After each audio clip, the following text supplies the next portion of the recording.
You already know something is off. You might not have the words for it yet. You might have chalked it up to the economy or the algorithm or just the general feeling that the world got harder to read somewhere around the time you stopped being a kid. But the feeling is there. That low-level sense that effort and outcome stopped connecting the way they used to. That the gap between trying and getting somewhere real keeps getting wider and quieter and harder to explain to anyone who hasn't felt it themselves. This isn't about motivation. It's not about working harder or waking up earlier or optimizing your morning routine. This is about something underneath all of that. A shift that's been happening slowly enough that most people haven't named it, but fast enough that the data is starting to scream. An entire generation of men is losing its relationship with trying. Not dramatically, not with a manifesto or a breakdown, just gradually, rationally, almost invisibly deciding that sustained effort toward uncertain outcomes isn't worth the cost anymore, and the generation watching them is taking notes. When the machine stops responding, there's a concept in behavioral psychology called extinction burst. When a behavior stops producing results, the first response isn't to quit, it's actually to try harder, more urgently.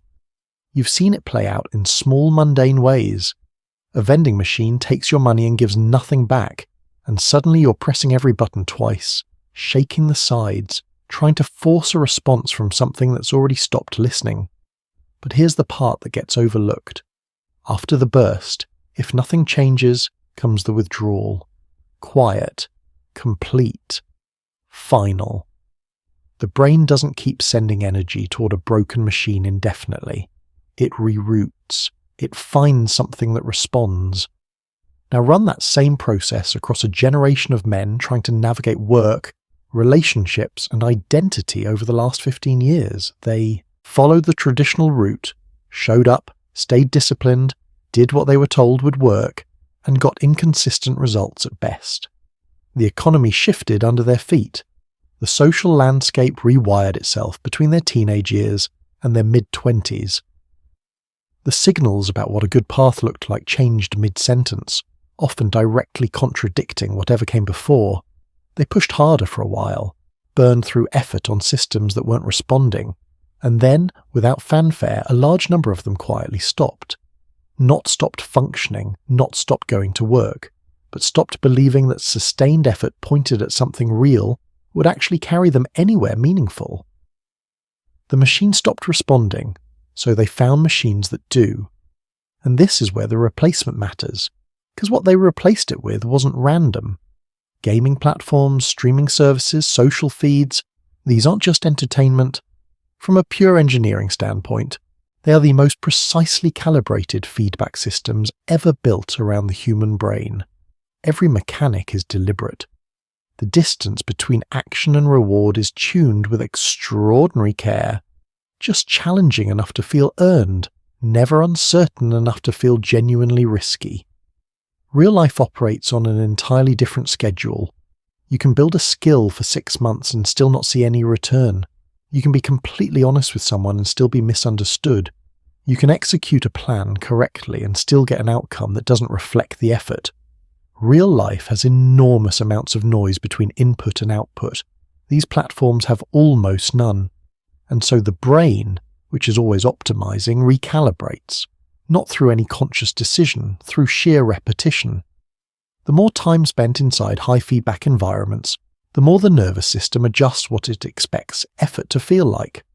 Eventually, real-world pursuit registers as uncomfortable, not because it's genuinely harder, but because the contrast between the two has grown too sharp. This is the frame most conversations miss entirely. It's not a character flaw, it's not laziness, it's a calibration problem. The instrument got retuned to a frequency that ordinary life doesn't broadcast on, which means the path back is specific, deliberate, repeated engagement with low feedback effort. You run without tracking it. You build something for no audience. You spend 60 days learning something before expecting it to produce anything visible. You're not punishing yourself. You're retraining your nervous system to tolerate the actual tempo of real results, because that tolerance, once rebuilt, changes everything downstream. The rulebook that never arrived. A generation ago, the path for men was legible, rigid in some ways that caused genuine harm, but legible. You worked steadily, you provided, you stayed. The feedback was slow, but the map held together. You could look ahead and see, roughly, where consistent effort was supposed to take you. That map became outdated, and the cultural critique of it, much of which raised valid points, arrived powerfully over roughly 2 decades. But the critique had a structural gap. It was far more articulate about what to discard than about what to build in its place.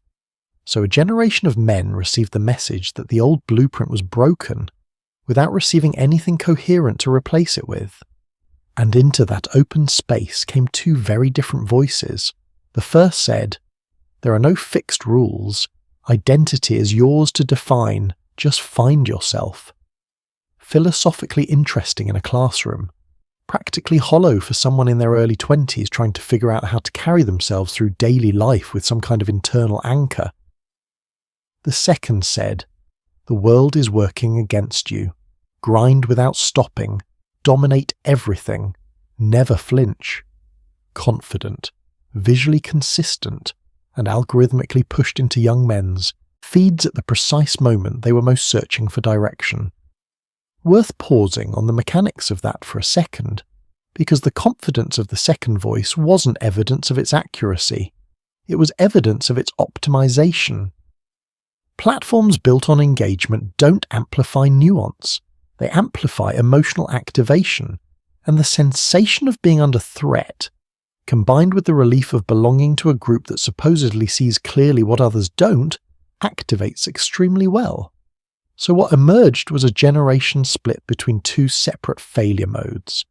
The unanchored man, who doesn't commit to much of anything because nothing feels stable enough to build toward.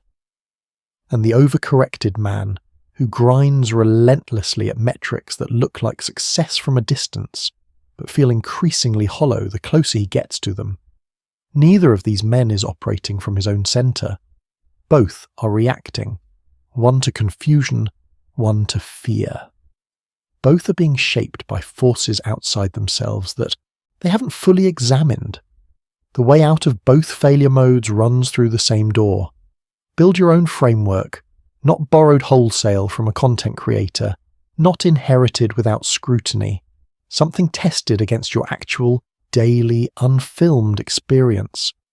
A useful starting place, not a destination, just a direction. Find one man in your physical life whose everyday behavior you genuinely respect. Not his income, not his image. His behavior in ordinary moments when nothing is at stake and no one is watching.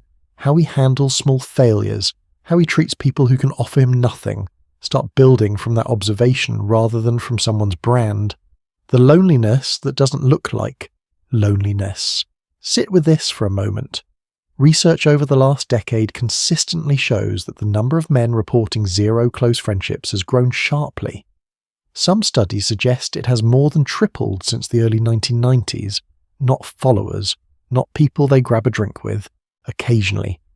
Actual close friends, someone you'd call at midnight when something serious breaks down. Male loneliness has reached levels that researchers across multiple fields describe with genuine alarm. And it remains nearly invisible, not because it's hidden, but because the way many men carry it doesn't register as loneliness from the outside. It looks like being fine. It looks like staying busy. It looks like a life that scans as normal until you look at the spaces where connection should be. The reason this belongs in this conversation is that isolation doesn't just hurt emotionally. It degrades capacity. Human beings, and men in particular, based on fairly consistent behavioural research, sustain long-term effort better when other people are present to it. Not because of external pressure or accountability in the motivational poster sense, but because social presence is how we calibrate whether our effort is oriented correctly. We recover from failure faster when someone who actually knows us witnesses it. We take better calibrated risks when we have people whose judgment we've tested and whose presence we value enough to protect.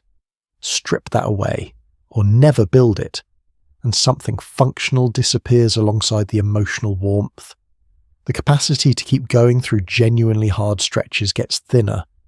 Tolerance for ambiguous, unresolved effort narrows. The willingness to pursue something where real failure is possible quietly contracts, which loops the entire pattern back on itself. Isolated men are more likely to retreat into controlled environments.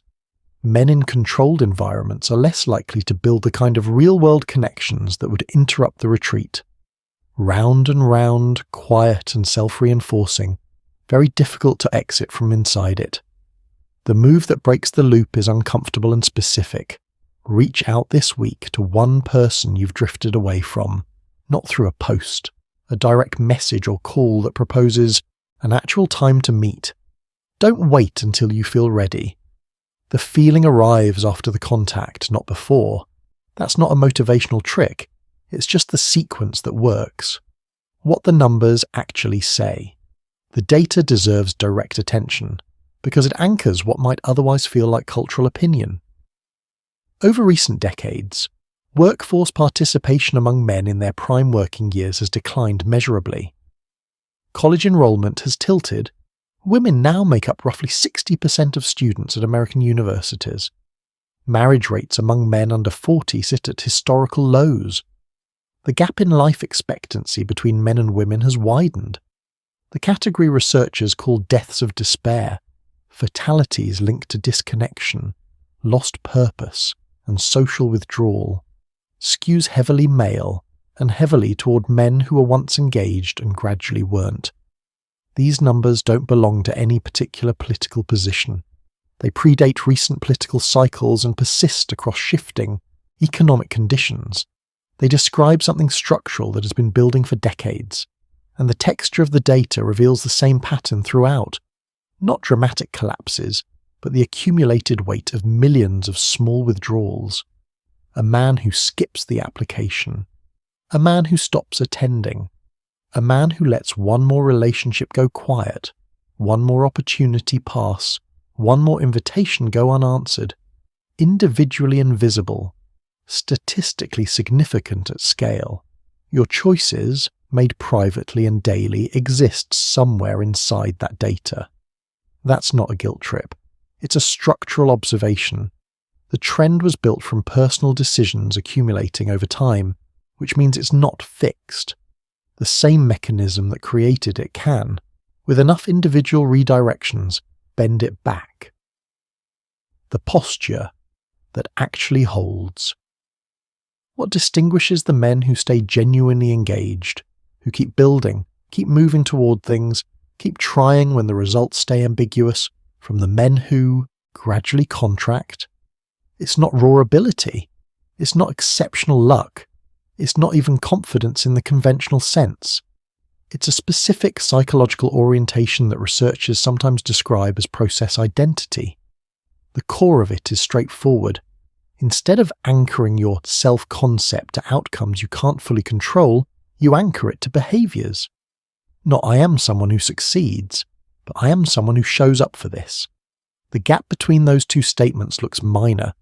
The downstream consequences are enormous.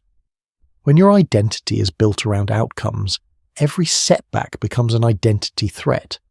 Every rejection, every stretch of no visible progress, every plan that doesn't land, all of it reads as evidence that you might not be who you thought you were. That's genuinely difficult to sit inside.